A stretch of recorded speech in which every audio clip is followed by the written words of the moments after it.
நீங்க தொட்ட காரியம் எல்லாம் வெற்றியாக மாற வேண்டும் நினைச்சீங்கன்னா தவறாம இந்த தேய்பிறை சஷ்டி நாள்ல முருகனுக்கு இந்த ஒரு தீபத்தை உங்க வீட்டு பூஜை அறையில ஏற்றி வழிபடுங்க. அதனால உங்க வாழ்க்கையில பாத்தீங்கன்னா பலவிதமான நல்ல மாற்றத்தை உணரலாம். வீட்டுல பாத்தீங்கன்னா செல்வ செழிப்பு ஏற்படும், குடும்பத்துல அமைதி உண்டாகும், உடல் ஆரோக்கியமும் மேம்படுங்க. இந்த சஷ்டி திதியில விரதம் இருந்தால் ஏற்படக்கூடிய பலன்கள் என்னன்னு தொடர்ந்து தெரிஞ்சுக்கலாம். மேலும் நீங்க புதியவராக இருந்தீங்கன்னா மறக்காம நம்ம சேனலை சப்ஸ்கிரைப் பண்ணிட்டு கூடவே இருக்க பெல் பட்டனை கிளிக் பண்ணிக்கோங்க.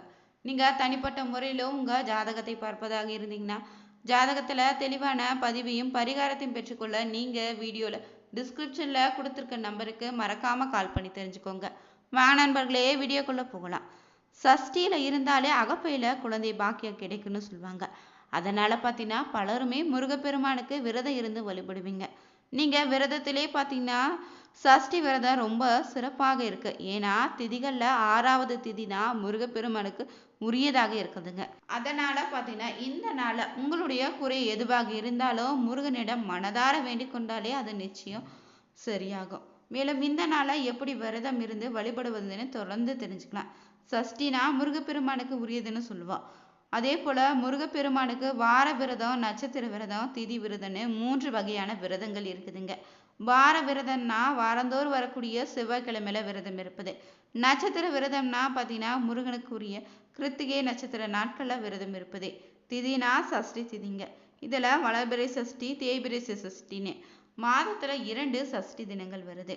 உங்களுக்கு பார்த்தீங்கன்னா தீராத பிரச்சனையில தவித்தாலும் திருமணம் ஆகாம தள்ளி போயிட்டே இருக்குதா, குழந்தை இல்லாதவங்கன்னே வாழ்க்கையில தோல்விகளை மட்டும் சந்தித்து வருபவங்க, நீங்க தவறாம சஷ்டி திதியில விரதம் இருந்து முருகனை வழிபடுங்க. நல்ல விதமான பலனை பெறலாம். இந்த சஷ்டியில விரதம் இருந்தீங்கன்னா முருகனுக்குரிய மந்திர ஸ்லோகன்னு சொல்லிதான் வழிபட வேண்டும்னு கிடையாது. மனதார நீங்க முருகப்பெருமானை நினைத்தாலே போதும், உங்களுடைய வேண்டுதலை பார்த்தீங்கன்னா அந்த முருகப்பெருமான் நிறைவேற்றி வைப்பாரு. இந்த நாள்ல பார்த்தீங்கன்னா குறிப்பிட்ட முறையில வீட்டிலே தீபம் ஏற்றி வழிபட்டாலே உங்க வாழ்க்கையில தோல்வியே ஏற்படாது. அந்த பரிகாரம் என்னன்னு தொடர்ந்து தெரிஞ்சுக்கலாம். நீங்க தொட்ட காரியங்கள் அனைத்திலும் வெற்றி கிடைத்திடும். அதோடு பார்த்தீங்கன்னா உங்களுடைய வேண்டுதலை முன்வைத்து இந்த விளக்கை ஏற்றினா அது நிச்சயம் நிறைவேறுங்க.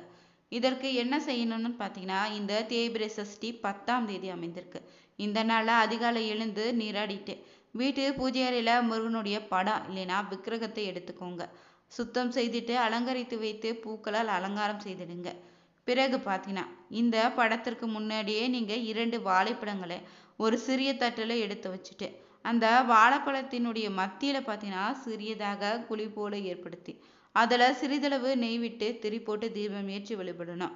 பொதுவாகவே பார்த்தீங்கன்னா முருகப்பெருமானுக்கு பஞ்சாமிர்தம்னா ரொம்ப பிடிக்கும். அதனால தாங்க இந்த வாழைப்பழ தீபத்தை செவ்வாய்க்கிழமைனால கூட செய்யலாம். அதுவும் இந்த தேய்பிறை சஷ்டினால செய்தீங்கன்னா அதன் சக்தி அதிகம்னு சொல்லலாங்க. இந்த தேய்பிறை சஷ்டினால இந்த ஒரு தீபத்தை ஏற்றி உங்களுடைய கோரிக்கை வைத்தீங்கன்னா முருகப்பெருமான் பார்த்தீங்கன்னா நிச்சயம் நிறைவேற்றி வைப்பாரு. தொடர்ந்து பார்த்தீங்கன்னா இன்னொரு தீப வழிபாடை தான் நம்ம பார்க்க போறோம். பெரும்பாலானவங்களுக்கு பார்த்தீங்கன்னா சஷ்டினா வருடத்திற்கு ஒரு முறை வரக்கூடிய சஷ்டி விரதம் தான் பலருக்கு ஞாபகத்துல வரும். ஆனா பலருக்கு தெரியாம தான் இருக்குது. மாதந்தோறும் 2 சஷ்டி திதிகள் வருது. இந்த நாளை பார்த்தீங்கன்னா எளிமையான முறையில நீங்க சஷ்டி திதியில விரதம் இருந்து வழிபட்டாலே உங்க கோரிக்கை அனைத்து நிறைவேறுங்க. இந்த வழிபாடு எந்த தினத்துல வந்தாலும் அந்த நாள்ல நீங்க செய்ய வேண்டிய நேரமாக பார்த்தீங்கன்னா மாலை நேரம் 6:30 மணியிலிருந்து 7:30 மணிக்குள்ள தான் இந்த ஒரு வழிபாடை நீங்க செய்யணும். இந்த வழிபாட்டிற்கு உங்களுக்கு தேவையானது தீபம் மட்டும்தாங்க. அதற்கு ஒரு புது அகல் விளக்கை எடுத்து வச்சுக்கோங்க. அந்த அகல் வைப்பதற்கு ஒரு தட்டு எடுத்து வச்சுக்கோங்க. அதற்கு பார்த்தீங்கன்னா மண் தட்டை தவிர வேறு எது வேண்டுமானாலும் நீங்க பயன்படுத்திக்கலாம். அடுத்ததாக பார்த்தீங்கன்னா கொஞ்சம் மருதாணி இலையும் 3 ஏலக்காய் கொஞ்சம் பச்சை கற்பூரம் தயாராக எடுத்து வச்சுக்கணும். நெய்வேத்தியமாக ஏதாவது செய்ய முடிந்தா செய்யுங்க. இல்லைன்னா ஒரு டம்ளர் தண்ணீர் வைத்து கூட நீங்க இந்த ஒரு வழிபாடை செய்யலாம். இந்த சஷ்டி திதி நாள்ல மாலை 6 மணியிலிருந்து 30 நிமிடத்துக்கு மேல பூஜை அறையில வாங்கி வைத்திருக்கக்கூடிய தட்டிற்கு நீங்க மஞ்சள் குங்குமம் பொட்டு வச்சுட்டு அதன் பிறகு பார்த்தீங்கன்னா தட்டுல கொஞ்சம் மருதாணி இலையும் பரப்பிட்டு அதுல ஏலக்காயும் பச்சை கற்பூரத்தையும் போட்டுடுங்க. இப்போது நீங்க வாங்கி வைத்திருக்கக்கூடிய ஒரு புது அகல் விளக்குல பார்த்தீங்கன்னா மஞ்சள் குங்குமம் போட்டு வச்சுட்டு பஞ்சு திரியும் தாமரை தண்டு திரி இரண்டையும் ஒன்றாக போட்டு தான் நீங்க இந்த ஒரு நெய் தீபம் ஏற்றி வழிபடணும். இந்த பூஜையை பார்த்தீங்கன்னா பூஜை அறையில எரியும் போது வேறு எந்த தீபமும் நீங்க ஏற்றக்கூடாது. இந்த ஒரே தீபம் மட்டும்தாங்க பூஜை அறையில எரியணும். அந்த தீபம் பார்த்தீங்கன்னா கிழக்கு பார்த்து எரியிடுங்க. இப்போது இந்த தீபத்தின் முன்னாடி அமர்ந்து கொண்டு நீங்க ஓம் எனும் பிரணவ மந்திரத்தை 108 முறை மனதார சொல்லணும். அப்போது உங்களுக்கு என்ன தேவையோ அதை ஒன்றை மட்டும் முருகனிடம் கேட்டுக்கோங்க. எதை கேட்டாலும் கிடைக்கும்னு எண்ணத்துல உங்க சக்திக்கு மீறியதோ தேவையில்லாததையோ நினைத்து கொண்டு வேண்டுதலை வைக்காதீங்க. அது பலிக்காதீங்க. நியாயமான கோரிக்கை தான் அதை முருகப்பெருமான் நிறைவேற்றி வைப்பாரு. இந்த முறையில தொடர்ந்து நீங்க 3 சஷ்டியில முருகனை வழிபாடு செய்தீங்கன்னா உங்களுக்கு ரொம்ப நல்லது. உங்களுடைய கோரிக்கையும் விரைவில் நிறைவேறுங்க. இந்த தேய்பிறை சஷ்டினால இந்த ஒரு விளக்கை ஏற்றி வழிபட்டீங்கன்னா உங்களுடைய வேண்டுதல் எதுவாக இருந்தாலும் நிச்சயம் விரைவிலே நிறைவேறுங்க. இந்த ஒரு வழிபாட்டு முறையினை பார்த்தீங்கன்னா வருகின்ற சஷ்டி தினங்களை நீங்க கூட செய்யலாம். அதற்கு பார்த்தீங்கன்னா ஒவ்வொரு சஷ்டி திதியின் போது விளக்கு மட்டும் நீங்க புதிதாக வாங்கி வச்சுக்கோங்க. பழைய அகல் விளக்கை வீட்டுல மற்ற நேரங்களை ஏற்றி பயன்படுத்தலாம். ஆனா இந்த பரிகாரத்திற்கு நீங்க அப்படி செய்யக்கூடாது. புதிய அகல் விளக்குல தாங்க தீபம் ஏற்றி வழிபடணும். அதே போல பார்த்தீங்கன்னா மருதாணியும் ஏலக்காய் பச்சை கற்பூரம் தூளை வைத்துக்கொண்டே சாம்பிராணி போடும்போது போட்டுடுங்க. இது வீட்டில் நல்ல ஒரு நேர்மறையான ஆற்றலை கொடுத்துடும். கந்திஷ்டி இருந்தாலும் கந்திஷ்டி தோஷங்களையும் நீக்கிடுங்க.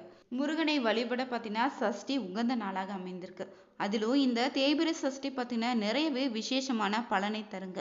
சஷ்டியில இருந்தால்தான் அகப்பையில வரும்னு அனுபவ பழமொழிங்க. அதனால பலருமே பார்த்தீங்கன்னா இந்த சஷ்டி திதியில விரதம் இருந்து வழிபடுவீங்க. இந்த நாள விரதம் இருந்து வழிபடுவதாக இருந்தீங்கன்னா அதிகாலை எழுந்து குளித்துட்டு முருகப்பெருமான் படத்திற்கு முன்னாடி பார்த்தீங்கன்னா சுத்தம் செய்துட்டு சக்கோண கோலமிட்டு அந்த கோலத்தின் மீது பார்த்தீங்கன்னா அகல் விளக்குல நெய் ஊற்றி திரியிட்டு மனதார நீங்க முருகப்பெருமானிடம் உங்களுடைய கோரிக்கை வைத்து முருகப்பெருமானுடைய மந்திரமான ஓம் சரவணபவ எனும் மந்திரத்தை 108 முறை சொல்லி பூக்களால் அர்ச்சனை செய்துட்டு நீங்க மனதார உங்களுடைய விரதத்தை தொடங்கலாம். அதே போல பார்த்தீங்கன்னா விரதம் இருக்கக்கூடிய நாட்கள் முழுவதும் முருகனுடைய மந்திரங்களை சொல்லலாம். கந்த சஷ்டி கவசம் கந்தகுரு கவசம் படிப்பது ரொம்ப நல்லதுங்க.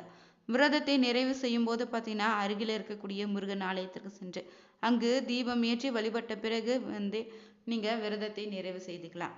இந்த நாள விரதம் இருப்பதால் உங்களுக்கு ஏற்படக்கூடிய பலன்கள் என்னன்னு தொடர்ந்து தெரிஞ்சுக்கலாங்க. ஒவ்வொரு மாதமும் பௌர்ணமி திதியிலிருந்து 6வது நாளாக வருவதுதான் தேய்பிறை சஷ்டி.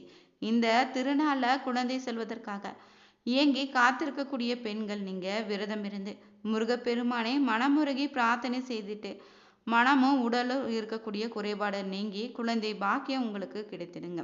அதே போல இந்த நாள்ல விரதம் இருந்து வழிபட்டா நீண்ட நாள் நோயால் பாதிக்கப்பட்டவங்க இந்த நாள்ல விரதம் இருந்து தொடர்ந்து மேற்கொண்டு வந்தீங்கன்னா அந்த நோயின் தாக்கமும் பார்த்தீங்கன்னா படிப்படியாக நீங்கிடும்.